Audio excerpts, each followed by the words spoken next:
name's Dustin, and I'm a, oh wait, I gotta think about what am I? Producer, director, I guess, okay. My name's Dustin, and I'm a producer, director, and videographer.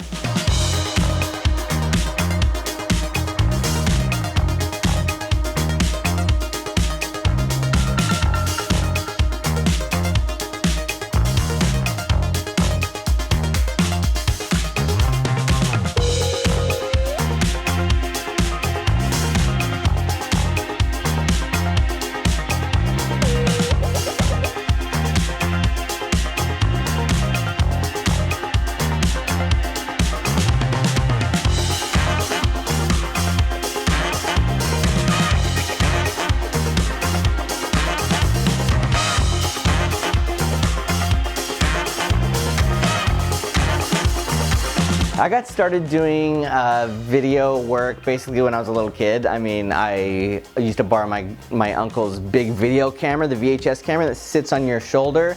I just always had a love for making little music videos and home videos with my sisters and cousins, so I've kind of done it forever. But professionally, I got into doing freelance animation in the early 2000s.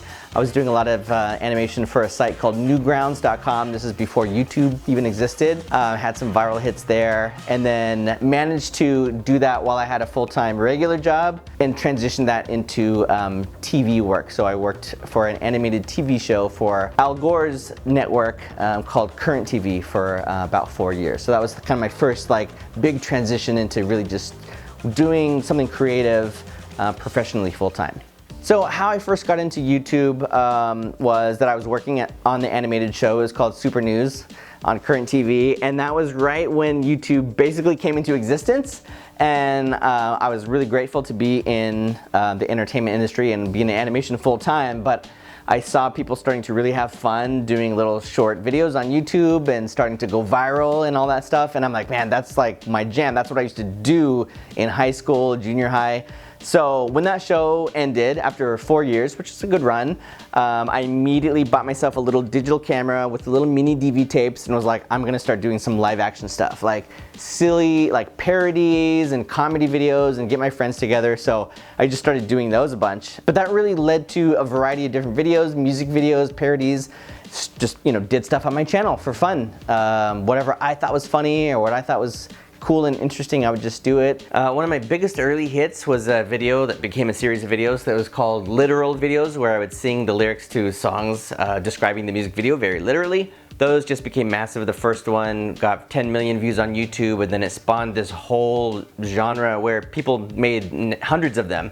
I think I made about 8, but it was cool. It was like very early YouTube exposure. Beck posted my version of his song Loser on his websites, and there was mentions in like Rolling Stone, the Boston Globe, Wall Street Journal. ABC did a whole feature on me, showed me like recording one of them. Later when I got to direct a music video for Weird Al Yankovic, which is also just like a lifetime dream come true, he said he had seen them and he thought they were great, so I pretty much could die happy at that point. But then basically around 2013, I had done what became a show called Homie Movies, but at the time it was just a fun video. It was a shot-for-shot recreation of a movie trailer. It was The Man of Steel. That was a really big trailer that came out, and I made that on my YouTube channel just kind of for fun, for free, with some friends. That turned into a series on a channel called Cinefix, and they hired me to just produce it full-time, and so that became a pretty long-running series. We were able to do it full-time. I had a few people working with me entirely at the house. I had a very small house. We were doing it in anywhere we could, in the living room, the dining room, all around the house, just doing 1 episode per week of these shot-for-shot recreations. That went on for about a year and a half, and it was wild. It was pretty crazy. So that was kind of like the big leap into like being able to really just focus on YouTube full-time. So after Homie Movies kind of came to an end, or at least I was kind of like burnt out doing it because it was like 7 days a week. I walked away from that show so I could pursue other things. I started some other stuff on my channel that I had been interested in doing. One of those things became DIY Prop Shop, which was a show where I thought, hey, why don't I just make one prop? And it's like, you know, some of these props that I have here in the background. What if I just focused on one prop at a time, and this is still back in 2014. People weren't doing this a bunch on YouTube. Now it's really obvious, everyone does this. But I started wanting to just build a single prop at a time, and a buddy of mine that ran Defy Network at the time, they had a channel called AMI, and he said, hey, what if you did this show for the AMI channel? It's huge, it has like, you know, millions of subscribers. So I thought, okay, great. So they paid me to just produce that show, and I did it from the dining room again at home, and got lots and lots of views. So that was a really fun show, just making one prop at a time. I did 9 episodes of that.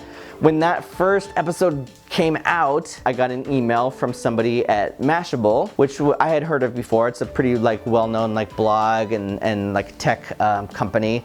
They reached out and said, hey, we're looking to start up some original production. Do you want to come in for a meeting? So at the time I thought maybe I'll do a show for them or 2 shows or something. But when I got home, I got an email and they basically said, hey, would you like to come on board full-time and build this department and run this team? We're looking to create original content, hire the team, build a studio, the whole 9 yards. You'd be the first person in the LA office and you could just kind of run it. And I was like, oh my gosh, okay. So once again, I just kind of abandoned my personal YouTube channel or whatever I was doing at the time, and I came over to Mashable and just built out all new content, original content, so Costume Squad.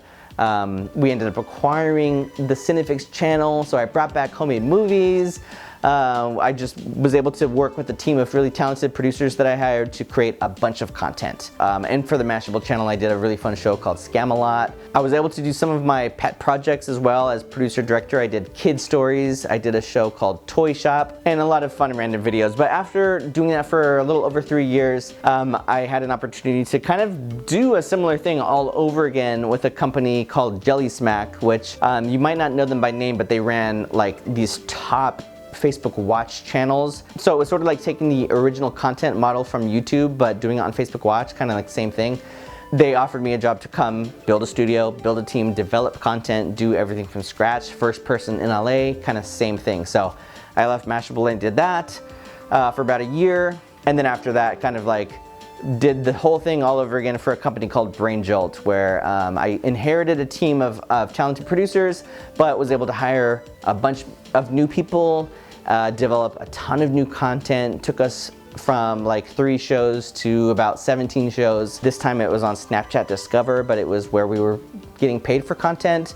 So it's kind of this evolution of from like YouTube original content to Facebook Watch, Facebook Live, into Snapchat Discover, which also then kind of split off into all the other platforms running TikTok accounts, Instagram Reels. So it became sort of, if you're doing original production online, you kind of had to be all encompassing on all the social media platforms. So that's basically what I've been doing, kind of leading these departments for these digital media companies for the past 8 years or so.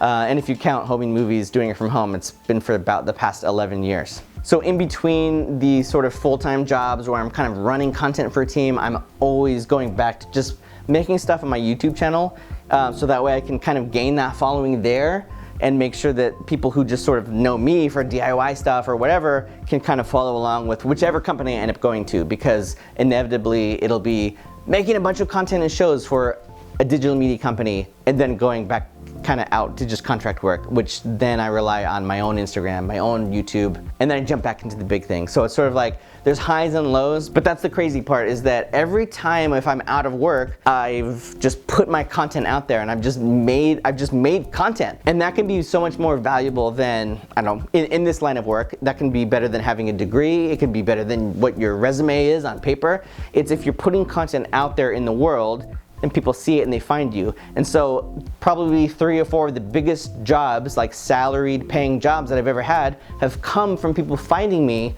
from content that I just did for free on my YouTube channel, just because I was pushing content out into the world.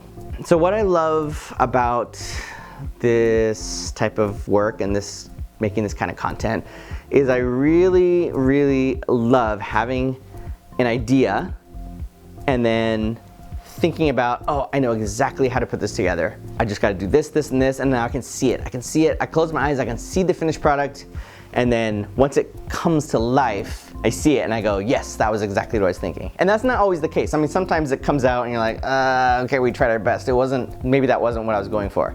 But the most satisfying thing as sort of like a producer-director is bringing something to life that was in your head and then seeing it and going, well, for better or worse, that was exactly what I intended to make. That's just the most satisfying thing ever. These days I've been doing mostly contract work. I jump from kind of like project to project. I always keep doing a bunch of stuff on my own YouTube channel. Like I have a whole handful of DIY videos from around the house. There's a ton of those. I make lots of DIY props still. I just shoot those totally by myself now. I have a whole series of Mandalorian stuff just out of cardboard and duct tape. I'm still recording a bunch of cover songs where I just play all the different instruments by myself all around the house. I'm also doing director's commentaries on every single episode of Homemade Movies now that it's the 10-year anniversary of each episode. And then I've been doing some miscellaneous stuff for various companies, like for an electric motorcycle company. I did some work for the React brand. I worked on a web series that took place on a dairy farm that stars Vanessa Bayer. It's called The Dairy Diaries. I did some work at UCSB recently with their live Q&As that they shoot and edit with a team of student staff. And most recently I did some behind the scenes and social for the upcoming season of Queer Eye, which was a lot of fun. So yeah, it can be pretty random these days. So advice that I would have for people who want to get into this type of work would be just to start doing it. Just create a bunch of content. Just start creating. It's so different now, not to sound like a super old fogey like back in my day, but I didn't have the technology that we have today, and like now everybody's got a world-class video camera in their pocket for the most part. You can start shooting video content. You can start editing with free editing software and apps and things. So I would just say there's nothing stopping you from creating content. And when I was in high school and I was in the art program, it was kind of like having the sketchbook where you might not be the best artist. You can't do like beautiful portraits just yet, but who cares? Don't worry about the finished product. Not every single one of them has to be the Mona Lisa. Just start sketching in your sketchbook. And that was a philosophy that I've really like held with me this whole time, which is just start scribbling things down, draw it in your sketchbook. And so now we have tools where anybody can be creating video or photography or any manner of art, and you can just do it and don't worry about it being a masterpiece every time. Just create it and you'll find your way and you'll learn valuable lessons every single time. So that's always my advice to people who want to get into it, is like just start doing it and don't look back. Just create.